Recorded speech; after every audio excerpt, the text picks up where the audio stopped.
Hello and welcome. What the fuck? We'll just restart that. Blip, blip, blip, blip, blip. Here we go. Hello and welcome to Three's a Crime, a true crime podcast. I'm Tori. I'm Emily. And I'm Lindsey. And that's our intro. Here we are professional podcasters. We're podcasters, bitches.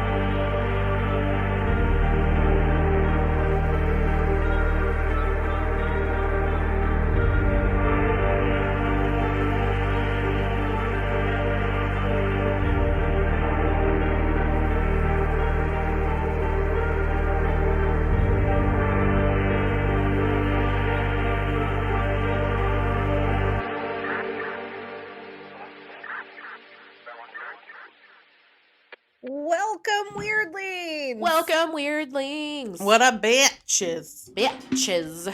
We had heard from our friend and patron, Mandy. Her father right now is in the ICU with COVID and not doing really well. His name is Jack. So we just wanted to wish Jack Kennedy a very speedy recovery. Yes. He's where he needs to be. He's in the hospital. He's being monitored. That's great, but we want him well and out of there as soon as possible. I know her kids are missing their grandpa. So get well soon, Jack. Get well soon, Jack. Love you guys. Jack, who we also found out listens to us. So Yes. I mean, We're super excited That about makes me that. happy. Yeah. I like that. So for this week, Jack, you're our number one fan, and You're our number one man. number one man. That's Number it. one man, There number you one go. fan. So this week we're continuing our Twilight saga. Twilight Saga continues. our New Orleans Our saga. New Orleans saga. And this week it's a Tori story. And just a reminder before we start, all Patreon funds for the month of September 2021 New and existing. will be donated to A hurricane relief fund. That's Yep. right. my husband and I were just in New Orleans and it was a beautiful place. And we all have a deep love We do. for New Orleans. Yeah, and I its barely made it people. home before all the It's shit true. went I down. mean, honestly, could you imagine if you guys had been there? I mean, it was a Just 2 week later. difference. Oh my God. Well, that's why our flight was delayed, was because Right. of the storms in Texas. And I was like, Right. it's weird. My mom, when she texted me, she's like, oh my God, I'm so glad you're home. I was like, why are you being so dramatic? And then I saw like Hurricane Ida makes landfall in New Orleans. And I was Yeah. like, yikes. I only heard about it because my rescue partner in Texas was like, hey, Louisiana, her best friend in Louisiana is asking for help in trying to relocate the dogs Mm-hmm. from Louisiana. Because, I mean, if a hurricane is coming, they'll just euthanize the dogs because, Yeah. frankly, it's better than they can't leave them and let them drown or whatever. Yeah. So they try to do the more humane of a horrible situation. Nope, don't want to talk about it. Okay. So this week's story is going to be on the Axeman of New Orleans. Yeah. Ooh. This is the one I'm really excited for because I feel like we heard in great detail. You know what? Yeah. It's so funny because, in Is this to tell us to stop talking? No, again, or this just is in to be general? like, here's the Axeman. oh, Axeman. Okay. Because I was like, wait, I'm the one telling the story. Why do I have She's to like, be "Don't quiet? tell But I did. I shut right up. So No, she I have been conditioned like Pavlov's motherfucking dog. And then he drank her blood. That's my favorite. Please save that one. That sounds like Lindsay screaming. Whoa! Okay, so we talked about this in Emily's recap episode, but because I felt like I knew this story because of watching Danny Huston play Axeman in Coven. It honestly was no preparation for the rabbit hole sideshow mind-bending roller coaster that I was taken on. Like, this story, I mean, like, It's like a lot different than it's what... so different, and it gets real, like, it's just so much fucking weird stuff even happened on the periphery that doesn't even Like, it just doesn't even include the Axeman. I was just like, I don't know. Anyway, you're going to hear It's just layers upon layers upon layers. It is. When Sean was telling us about it, he said that because he's from there, he goes, all the rabbit holes that I'm assuming Yeah. he found are the way the story is told in New Orleans. And I said, we'd never heard it like that. I didn't think there was like some regional difference between how we told it, because I thought it was straightforward, and it is not. It is not. This story is probably one of the hardest that I've covered because it's kind Did you of say like that every no. Not hardest in dealing with the emotion of it, but like literally the hardest in okay. finding information, because it's kind of like Jack the Ripper. Yeah. He's become a legend. So this one was rough, not in content, though the content can be rough, but literally in finding information that was verifiable. It's really hard to separate fact from fiction. And also, like Jack the Ripper, this person or persons terrorized New Orleans and the surrounding area for a period of time, seemingly targeted a particular group, sent a weird fucking letter, and was most importantly never caught. The Axeman has become legend, but at the core, he was simply a murderer, and this story is not to glamorize him in any kind of way. He's no less of an asshole than the assholes we cover every other week. It's just hard for me because I hate the unsolved cases. I need She has to the solve resolution, I love the unsolved I know you do. cases. Which is why you're so excited to hear this one. That's why those episodes are like 2 hours long, because Tori's like, but what if I this know. man? I know. My But- brain, that's the thing. My brain wants to solve it. And like, After again, Dyatlov, we Yeah. just like, but what about the inside of the tent? It was What about the great. shoes? it's true. Yeah. It's true. It still bothers me. And I tried to be like, okay, this new information sounds plausible, and you two motherfuckers were I like, was in a- absolutely not. So then you just kept me going, and so like I tried. But the other reason that, and I hate this particular unsolved case, is again with like Jack the Ripper. It's been so long.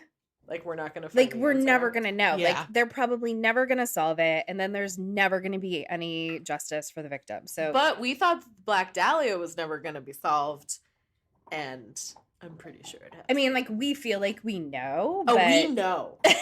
Okay, listen, we know. Listen and look Go listen to Root of Evil. Yeah. every day, please. all right. So this one I'm gonna do a little bit different. We're just gonna talk about the victims first. Okay. We're gonna go through all of the victims that are attributed to the Axeman. So, and I wanted to say, this is what I wanted to say before. I am most likely going to mispronounce some of these names. Yeah. Please don't come at me. If you want to correct me in a nice, kind way, feel free. Anyway, Joseph Maggio and his wife Catherine lived on the corner of Upper Line and Magnolia Street. They were attacked on May 23rd, 1918. Joseph and Catherine owned a bar room and a grocery. The Axeman entered their home while they were sleeping next to one another and cut their throats with a straight razor. So we're just going like Right Man. straight into right it. straight into it. Getting hard. Before leaving, did you say you're getting hard? I meant like we're going in hard, but then I just Getting said hard? we're getting We're it. raw dogging it right now. And then I looked, I was like, what did I Oh my just god. Okay. So they had their necks cut with a straight razor. And then before leaving, he bashed their heads with an axe. Catherine had been cut so severely that her head was nearly severed from her shoulders. Jesus. She likely did not survive long after the attack. She asphyxiated on her own blood. Joseph actually survived for about 2 hours Oh no. after the attack, God. but then died just minutes after being discovered by his two brothers, Jake and Aw. Andrew. Andrew lived in the adjoining apartment to Joseph and Catherine. He, along with brother Jake, discovered the couple after hearing weird groaning noises through the wall. Hate that. Within the apartment, the police found bloody clothes that had belonged to the murderer, meaning that he had actually taken the time to change his clothes before he left. It wasn't clear if he brought the clothes with him. Like, I couldn't find anything if, like, he brought his own clothes and changed into them or if he just took some of Joseph's. Police ruled out robbery as a motive as valuables and money were in plain sight but not taken. Oh, fuck.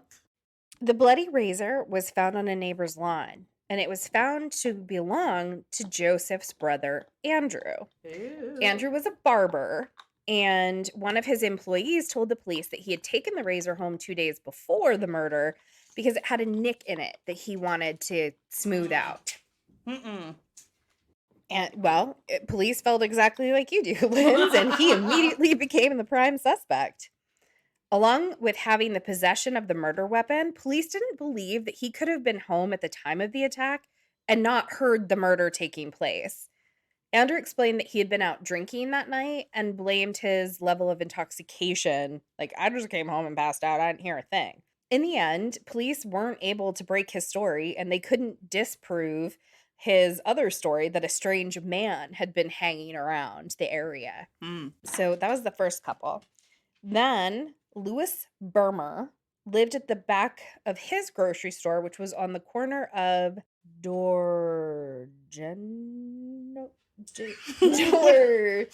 Emily is now the knowledge of New Orleans. Dorgenois. Genois? Genois. There you go. No, Dor. Oh, wait. Spell it again. Dorgenois. Dorgenois? Dorgenois. And La Harpe Street. On the night of the murder, his mistress, Harriet Lowe, was with him. Oh, mistress. Lewis was struck above the right temple with a hatchet, which most likely caused a skull fracture. Oof. Harriet had been hacked over the left ear and was found unconscious, but alive when police arrived at the scene. About 7 a.m. that morning, the driver of a bakery truck had come by with his normal delivery and discovered this bloody scene. Oh, God. That poor Yikes. man. Both Lewis and Harriet were lying in pools of their own blood from head wounds. The axe, which belonged to Lewis, was found in the bathroom. Surprisingly, they both survived. Holy hell. Lewis told police that he had been sleeping when he was hit with the hatchet. Almost immediately, police arrested 41-year-old African-American Louis Obicon. So the victim is L-O, like Louis, and then Lewis. And so it might be Louis Bermer, actually. I'm saying Lewis. I don't know. Lewis or Louis? Louis. Louis. Oh, whoa. So Lewis had been employed at Louis' store just weeks before the attack. There was no evidence that tied him to the crime at all, but police arrested him anyway. Probably because he was a black man? Yep, and it's 1918. There was no evidence that tied him to the crime at all, but police arrested him anyway, saying that he had conflicting accounts of where he had been at the time of the attack. Shortly after the attack, Harriet claimed that she remembered being attacked by a mixed-race man, but police discounted her statement because of a, quote, disillusioned state. Oh, fuck off. Robbery was a suspected motive, but nothing had been taken. Louis Obicon was eventually released as there wasn't sufficient evidence to link him to the crime. Suspicion then turned to Louis himself as investigators found letters written in German, Russian, and Yiddish in a trunk in his home. Police suspected that he was a German spy, and they began a full investigation into him. Wow. Oh my gosh. Harriet confirmed their suspicions by telling them that she too thought he was a German spy, and he was immediately arrested, but released 2 days later. And the 2 officers that arrested him were demoted for shitty police work. Good. Now, Harriet, the mistress, seemed to really enjoy the fame that she was receiving from the attack, and she would often make scandalous claims, and more often than not, they weren't even true. She had also claimed to be his wife, but the newspapers found out quickly that she was his mistress. And then Louis' actual wife arrived a few days after the attack and sent the entire scandal into high gear. So when she was outed as the mistress, Harriet started to become very vocal about her dislike of the police chief, and she also refused to assist in the investigation in any way. The attack had left her face partially paralyzed, And so she went in to have surgery in an attempt to correct it. Oh, Unfortunately, this was 1918, and so the surgery didn't work. What's And that? Harriet ended up dying 2 days after the surgery from like complications. Yeah, so Holy she shit. survived the attack, had surgery to try to fix her paralysis, and ended up dying. So it was on her deathbed that Harriet accused Louis of being the one to attack her. So once again, he was arrested. And that was in August of 1918. He served about 9 months, but ended up being acquitted in May of 1919 because he went to trial. There's no fucking evidence. It took the jury literally 10 minutes of deliberation to acquit him. That's such bullshit. What a clusterfuck of a Right? case and operations. Yeah. Anna Schneider was 28. She was living on Elmira Street and was attacked in the early evening hours of August 5th, 1918. She was 8 months pregnant at the time. She awoke to a dark figure standing over her bed. Oh, no. And then was repeatedly bashed in the face. Her scalp was cut open and her entire face was covered in blood. Oh. She was discovered by her husband around midnight when he arrived home late from work. Fuck. Once again, they said nothing was taken except for maybe $6 or $7 that had been in his wallet. There did not appear to be any forced entry, and the police determined that Anna had been beaten with a lamp that was nearby. Anna stated that she remembered nothing from the attack and miraculously gave birth to a complete... I was just going to say, wait, she said that? That means that she didn't die? Yeah, she did not die. And she gave birth to a completely healthy baby girl 2 days after the attack. Holy fuck. Right? Crazy. An ex-convict, James Gleason, was arrested shortly after Anna was found, but police had to let him go because no evidence. He was basically picked up because he was an ex-convict. And also he ran from the police. And so they were like, why would you run if you didn't do anything? And he was just like, well, listen, dogs, like, I've been arrested a lot. Yes. See, I know. It's too much. She's rubbing off on me. We gotta break up with Lindsay because we're becoming her. Seeping into your brain. Yes. I'm in your brain. Listen, bro dog. Listen, bro dog, motherfucker. But anyway, the police had to let him go as well because, I mean, the only thing that they had on him was that he ran from the police, which he said was because he was scared because he'd been arrested so many times before. The next victim was Joseph Romano. He was an 81-year-old elderly man. He lived with his 2 nieces, Mary and Pauline Bruno. Was he related to Corky Romano? I mean, Ray Romano, I don't know. So his 2 nieces, Mary and Pauline, actually took care of him. That's why he lived with them. On August 18th, 1918, Mary and Pauline awoke to the sound of a ruckus coming from their uncle's room. Ruckus. When they entered, they found him with 2 open cuts that had been caused by serious blows to the head. Oh. Joseph survived the attack and was even able to walk to the ambulance. Oh my God. They let him walk? They let him walk, but he died 2 days later from the head trauma. So that was August 18th? That was August 18th, And 1918. then the other one was August 5th? August 5th. And then before that was May 23rd. Wow. That's a lot. Yeah. So it's been quite a few. He's like in berserker mode. Yeah. And honestly, so before Joseph, but after Anna's is when the police started kind of this is a vocally problem. saying like, hey, maybe these cases are related. Mary and Pauline actually saw the attacker flee. And they described him as a dark-skinned, heavy-set man wearing a dark suit and a slouched hat. And I had to look up what a slouched hat is. And it's kind of like what they wore in the Civil War. So it kind of like looks like a cowboy hat, but just one side is like up. Right. Oh. We'll post a picture of it. The home had been ransacked, but nothing had been taken. Police found a bloody axe in the backyard, and a panel on the back door had been chiseled away. Creepy.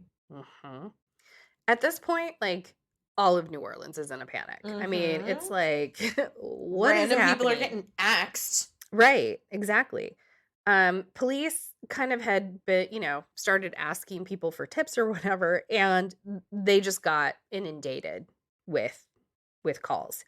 There were people that were saying like they thought they had seen the Axeman lurking here or there. A few men called in to say that they had found axes in their backyard. Now, Jacob Jingleheimer Schmidt. John my name, too. D'Antonio was an Italian retired detective, and he made public statements that he believed the Axeman to be the same person that had killed several people back in 1911. He compared the similarities between the 1911 murders and the ones that were occurring now, well, then. He believed that the Axeman was a real-life Jekyll and Hyde, a killer who seemingly attacked without motive, believed that the person or persons who were committing these crimes probably were able to operate in normal society for the majority of the time until an urge to kill overpowered him. Yeah. Then everything went quiet. Nothing happened for like 10 months. And so just about the time that the city's like able to breathe a collective sigh of relief, on March 10th, 1919, the Cortmelia family was attacked. Charles, his wife Rosie, and their 2-year-old daughter. The family lived on the corner of Jefferson Ave and 2nd Street in Gretna, Louisiana, which is a suburb of New Orleans that's just across the Mississippi River. And I would like to say that when I typed this out, when I was typing out Mississippi, I totally went back to like any... M-I-S-S-I-P-P-I. No, it's Oh. M-I-S-S-I-P-P-I. Oh. That's from Annie. Oh That's my how she spells it. God. And That's I funny. literally said that. Okay, M-I-S-S-I-P-P-I. On the fateful night, screams were heard coming from their residence. A neighboring grocer heard the screams and ran over to investigate. When he arrived, he found the whole family, including the 2-year-old, had been attacked. Rosie was in the doorway with an obvious head wound and was holding on to her deceased daughter, Mary. What the fuck? Mary had been asleep in her mother's arms when the attack occurred, and she died by a single blow to the back of her neck. Charles was on the floor, bleeding profusely. They were taken to the hospital, and both Charles and Rosie had head fractures. Nothing was stolen, but a back panel on the back door had been chiseled away, and a bloody axe was found on the back porch. Rude. Charles was able to be released from the hospital after just 2 days, but Rosie had to stay a bit longer and was actually unconscious for a few days. Once she regained consciousness, she claimed that she did not remember the attack. Now, there are divergent accounts of what happens next.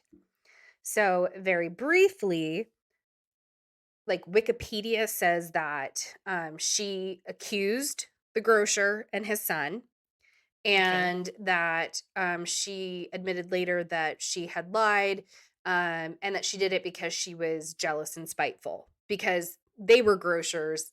What is mother wrong with these or the people? father and the son, like they were their competition, the people that had found them, and basically saved their lives because they found them. So that's one version. All these Italian families were coming in. We already had talked about it. But we're going to go into much more detail. Yes. No, there's a ghost here. I went with a different version of the story because it came from the Smithsonian. Oh my God. And I trust that more than Wikipedia. And it really honestly just kind of made more sense. So this is the version that I believe.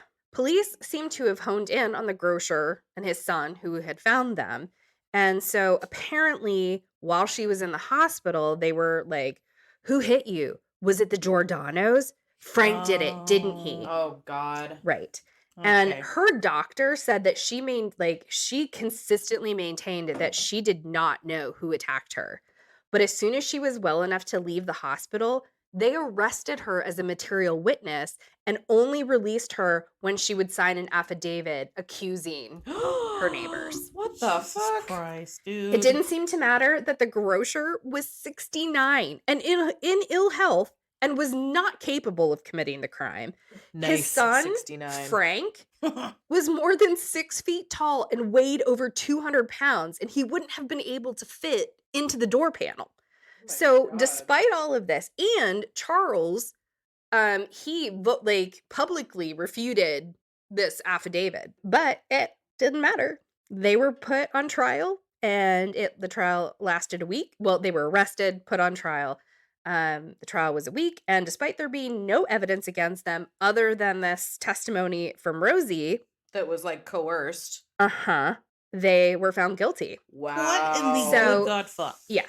Frank was sentenced to hang, What? and his father was sentenced to life in prison. They just wanted to say, hey, we got him. Everything's fine. I think, and that's the thing. So later on, we'll talk about different theories and suspects and whatnot. So, all of these people that we talk about in each of these individual cases, because most of them, somebody was arrested and then had to be released. But I really do think that the police just wanted the case solved Yeah. so that the people of New Orleans could feel like they were safer and calm down a little bit. Probably like the higher ups are like, we need to get Yes, this taken care of. Well, and so- it's kind of like how the son of Sam yeah. was like, they just wanted the case solved. It Yeah. didn't matter if there Shout out was to kind of Netflix. conflicting evidence. Go watch Sons of Sam. Yes. It's very good. It's so good. Sons of Sam on Netflix. It is very It'll good. revolutionize the way you think of. Yeah. What was that his name? story. Berkowitz. David Berkowitz. Yes. So Charles ended up divorcing Rosie after the trial. And about a year later, Rosie went to the papers and she said that St. Joseph came to her in a dream and told her that she needed to tell the truth. Oh, poor Joseph. Rosie admitted that her accusations were false and signed a new affidavit to that effect. Prosecutors, though, weren't really ready to let this go. So they threatened to arrest her for perjury unless she stuck to her original story. Even with the threat of being arrested for perjury, she stuck to her story. And since her account was the only evidence against Frank and his father, they were released in December of 1920. Just 3 days after the Cordemelia attack, a letter supposedly from the Axeman was published in the newspapers. Now, I understand why the people of New Orleans were terrified, but I gotta tell you, this is one of the dumbest and most contradictory pieces of writing that I have ever read in my life. The letter reads as follows. You know. Hottest hell, March 13th, 1919. Esteemed mortal of New Orleans, the Axeman. My God. They have never caught me and they never will. Ugh. They have never seen me, for I am invisible, even as the ether that surrounds your earth. I am not a human being, but a spirit and a demon from the hottest hell. Oof. I am what Orleanians and your foolish police call the Axeman. When I see fit, I will come and claim other victims. I alone know whom that they shall be. I shall leave no clue except my bloody axe, besmeared with blood and brains of he whom I have sent below to keep my company. If you wish, you may tell the police to be careful not to rile me. Of course, I am a reasonable spirit. I take no offense to the way they have conducted their investigation in the past. In fact, they have been so utterly stupid as to not only amuse me, but his satanic majesty, Francis Joseph, etc. But tell them to beware. Let them not try to discover what I am, for it were better that they were never born than to incur the wrath of the Axeman. I don't think this is any need. I don't think this is any need of such a warning, for I feel sure the police will always dodge me as they have in the past. They are wise and know how to keep from harm. Now, are the police utterly stupid or are they wise? Mhm. Yeah.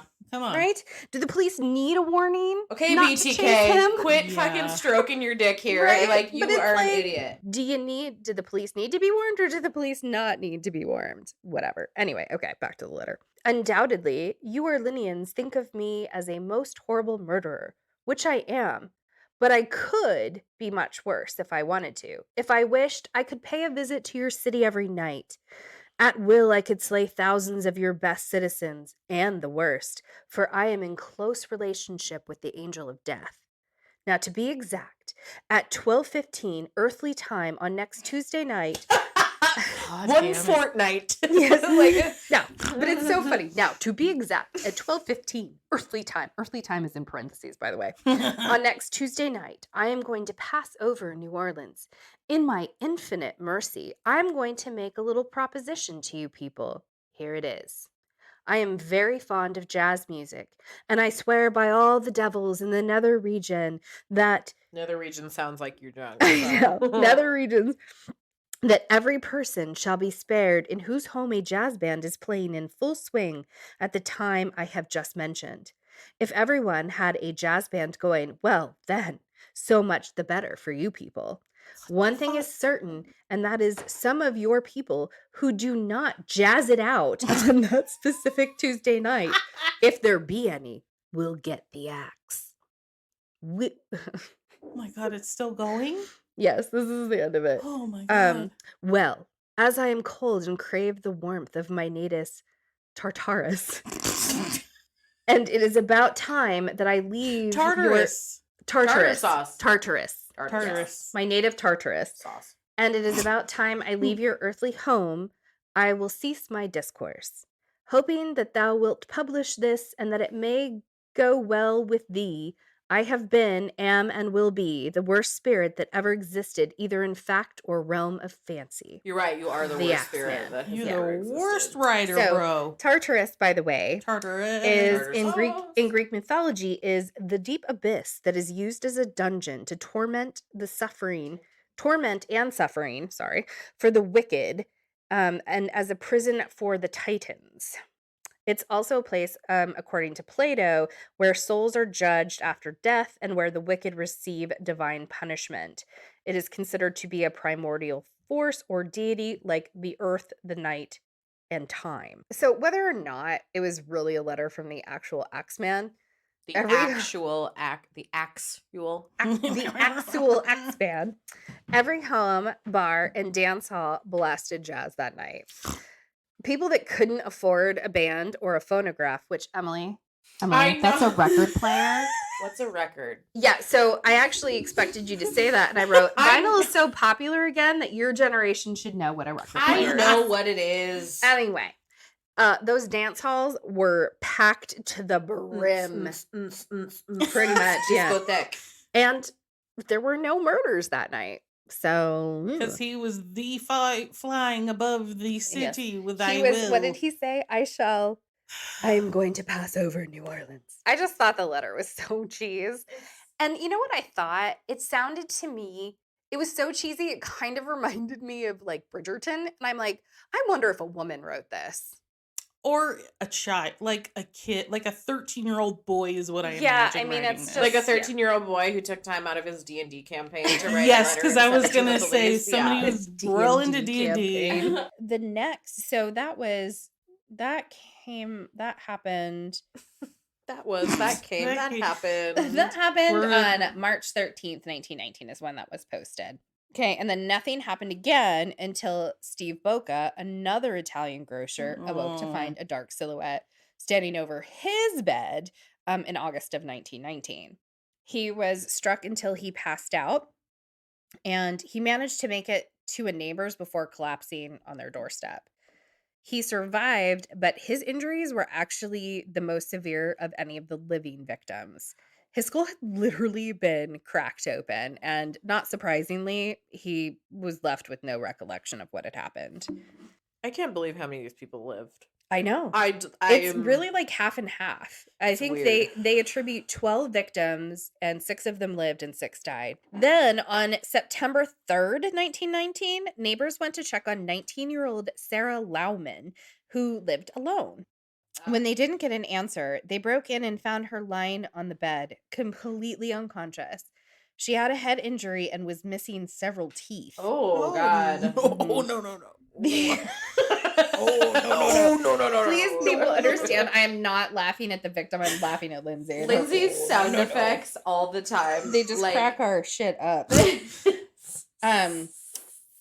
So the attacker had come in through an open window and had attacked her with a blunt object. A bloody axe was discovered on the front lawn of her building, while Sarah also ended up recovering from her injuries. Jesus Christ. She again had no memory of the attack. And I'm wondering if that's why, because it's so weird that a serial killer like this would leave, like that many victims would survive. And I'm wondering if he just counted on the fact, but I'm getting ahead of myself. The quote unquote final victim attributed to the Axeman was Mike Pepitone, who was attacked on October 27th, 1919. And I say final because there's a lot of debate about whether or not he really was an Axeman victim. His wife, Esther, heard noises coming from her husband's bedroom. They apparently had separate ones. And as she approached the bedroom, she saw a large axe-wielding man running from the home. Now, I want to mention, I did find other sources that claim that she said that she had seen two men fleeing from the home. So this is again where, like, how do you celebrate? How do you separate fact and fiction? Because it definitely, makes it easier to attribute him as being an Axeman victim if there's only one assailant. If there's two, then, so anyway. Mike had been struck in the head 18 times. Yikes. Blood spattered the room like it was a Dexter episode, including, and I don't know why this is so important other than like it's a Catholic deity, but every source was like, including blood splattered on a portrait of the Virgin Mary. Oh, wow. So, as I said, Mike didn't survive the attack, and his wife hadn't seen enough of the attacker to be able to give a description. There is debate whether or not Mike should be included in the known victims, as he was believed to have been involved in a long-standing vendetta, which we'll talk about shortly. And while not attributed to the Axemen, similar attacks on Italian grocers, with grocers being killed by their own axes, were happening in other areas of Louisiana for the next 3 years. Oh, my Lord. It's like a little war. So now we're going to do kind of a little history lesson, because this is kind of all goes under suspects and possible motives and theories, etc. So one common thread between most of the Axeman victims, but not all, is the fact that they were Italian. In the 1880s and 1890s, Sicilians and Italians start coming over to New Orleans. And in the 1880s and 90s, Sicilians made up 80% of the Italian immigration into the port of New Orleans and throughout Louisiana. Holy hell. By 1900, New Orleans had the largest Italian community in the South, which again, I had no idea. So what had happened was the Sicilians came over and started working like in the sugar plantations. So this is kind of after emancipation. Anyway, so the sugar planters after emancipation loved having the Sicilians come over because these were people that were used to not needing a lot, right? Yeah. They were happy with the simple pleasures of life. And whenever I think of Sicily, I always think of Sophia from the Golden Girls. Which is like, picture it. Anyway, however, by 1900, many of these workers had managed to squirrel away money and started buying up businesses, particularly groceries. And these little Italian groceries start popping up all over. Their success, however, didn't mean that they were accepted. So, along with racism, xenophobia was rampant in the South. And Italian Americans were seen maybe only slightly higher than their African American counterparts. They too would, get lynched, and they were definitely not considered white. Jesus Christ. Yeah. Now, I'm quoting this from the Smithsonian Magazine, so do not come at us. Yeah. These are not our beliefs in any way, shape, or form. But I do think that this kind of explains the way that they phrase this, kind of explains what the thought was. They called Sicilians and Italians Dagos. So the notion that Dagos were no better than Negroes helps account for the growing prejudice against Italian immigrants in that time. So in the the Smithsonian. From the Smithsonian. I'm not calling anybody. No. Nope. I don't agree with that. We're not here. That. We didn't use that. No. Yeah. So in the early 20th century, the French Quarter had become an Italian neighborhood. The area from Jackson Square to Esplanade Avenue, between Decatur and Chartres, was known as Little Palermo. These Italian grocers began taking over grocery businesses, and by 1920, They owned half of all the grocery stores in the city. Wow. And so the sugar planters were all pissed because, like, and there was this, in that Smithsonian article, we can link it. It actually describes like the trajectory that these people would, like, they would start out in the sugar, the sugar plantations, and then they would move on to like maybe being, you know, like a husker. Anyway, Husker. like selling things from carts in the market, Right. and then they would just, and these people would just squirrel away their money until they could buy a grocery business. Oh, so this is your Progresso tidbit of trivia for your next trivia Progresso. night. A man named Giuseppe Udo began his career selling olive oil and cheese from a horse-drawn cart. Later, he would found Progresso Food Products. Oh my gosh. Yep. Fuck. So the reason for this little history lesson is that one possible motive is that this was just straight xenophobia, right? They Yeah. were just being I was attacked gonna because say they it's were a lot of Italian. Italian grocers Right. that are being. So another Targeted. possibility was the quote mafia. So criminal Italian gangs or mafias were active in New Orleans. Sicilians brought their form of justice, the vendetta, with them to New Orleans. Personal and professional vendettas were not uncommon. There were so many knife fights and shootings on Decatur Street Oh my that it was God. actually called Vendetta Alley. Oh my god. Extortion, or what was called black hand crime, was common in Italian communities throughout the US. In New Orleans, the terms mafia, black hand, and vendetta are all used interchangeably. So it's Oh. hard to tell exactly what they meant when they were saying that they believed that it was the mafia. So it could be that, like, so what this was saying was that when you say mafia, it could have been these black hand extortion people, like, so people weren't paying, so they were going and killing them. Or it could have been vendettas between families or between businesses. So that's why I said, quote unquote mafia, because they're not really sure. John D'Antonio, so he was that retired Another Italian very detective. Italian name. He believed that a black hand criminal, so an extortionist, would never have left any survivors. So he didn't think that it was the mafia. I think that's where blackmail comes from. Isn't extortion maybe. like blackmail too? Yeah, So maybe. when you said black hand, I don't know. Yeah. Another theory, and this is the one that I think I kind of believe, is that not all the attacks were The done by same. the same person. Mm. The earlier murders in 1910 and 1911 that D'Antonio believed were connected all targeted Italian grocers.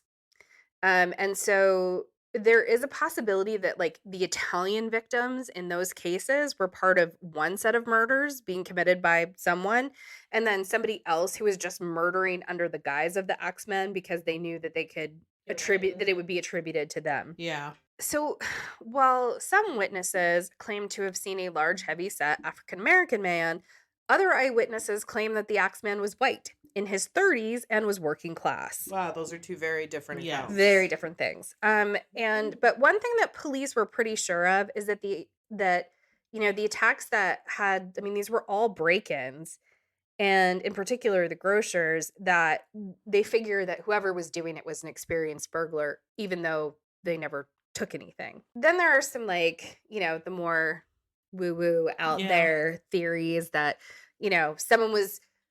this was like a fucked up attempt to make jazz more popular.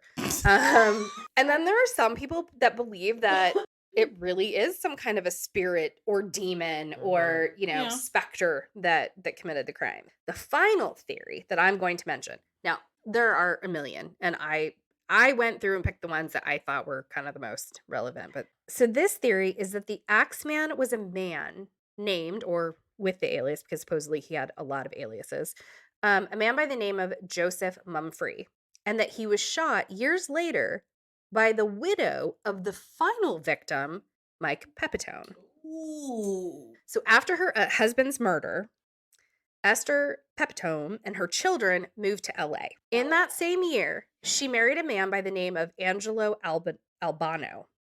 She had met previously in New Orleans.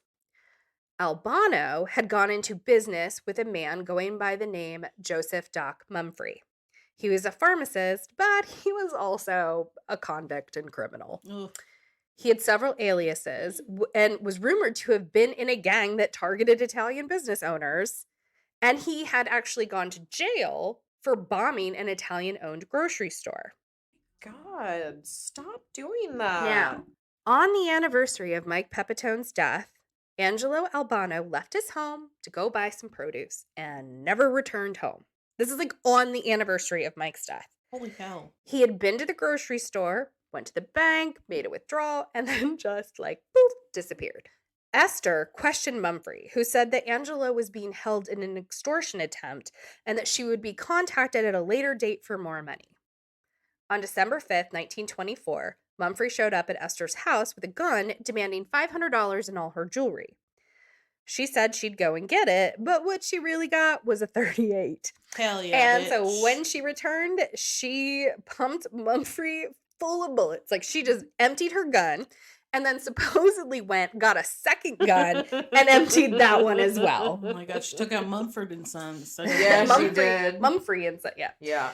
The coroner reported that the cause of death was gunshot wounds. Oh, was it? Yeah, Okay. it was head, chest, and abdomen. Wow. But he couldn't rule it as either murder or self-defense, which is what Esther was saying that was self-defense. Oh, yeah. Yeah. When asked why she had killed Mumfrey, she reportedly said, "Because this man killed my husband," meaning her first husband, Mike Pepitone. However, police mistook this to mean that she knew that Angelo was dead, and so, and not just missing. So she was eventually arrested for Angelo's disappearance, but was supposedly acquitted at trial. Now, I know that whole section was a lot of like, apparently, supposedly, allegedly, but there's a reason, because this story is often reported as fact. And I mean, I found it in a bunch of different places. But practically none of the story, supposedly, is verifiable. So Wikipedia states that true crime writer Michael Newton searched New Orleans and Los Angeles public police records and court records as well as newspaper archives, and failed to find any Joseph Mumfrey or a similar name having been assaulted or killed in Los Angeles during this time. He also didn't find anyone named Esther Pepitone, Esther Albano, or woman who claimed to be Pepitone's widow was arrested, tried, or convicted of a crime, or had ever been in California. Oh, wow. Now, that being said, like, I mean, again, I did see something that looked like an old newspaper article that did seem to confirm that a woman shot a man in her home, but I don't know. Again, like, it's hard to tell. Yeah. It's hard to tell. Now, this is my favorite part, because it wouldn't be a Tori story Oh, my God. if we didn't have a Washington State connection. Oh my my God. fucking God, dog. So I found this in an article written by Heather Monroe, and I will link, I'll give you the link to the article that she wrote. Because I did not look into this further than her article. But apparently, in 1947, a 45-year-old African-American man named Jake Burke was arrested. Jake was a transient train hopper that used trains to travel throughout the U.S. He had confessed to killing a couple in Tacoma, God damn it. Oh but my New gosh. Orleans police had singled him out as the Axeman murderer. When he was being questioned, he confessed to 44 murders across the country. Oh, He had lived in New Orleans at the time of the attacks. He was a teenager, and he would have been, like, his He would have been size at that small time, enough. he would have been able to fit through the door panels that had been chiseled out. Oh, my God.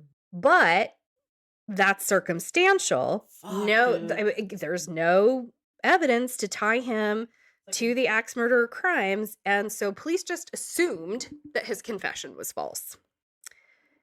He was convicted to hang, however, for the murder of the Tacoma couple. Wow. Super creepster side note on this story. Oh my. Apparently, when he was given his sentence, he said that every person in the courtroom would die before him. And then 6 people did die before his execution at the Washington State Penitentiary on July 15th, 1949. No, I hate that. Yeah.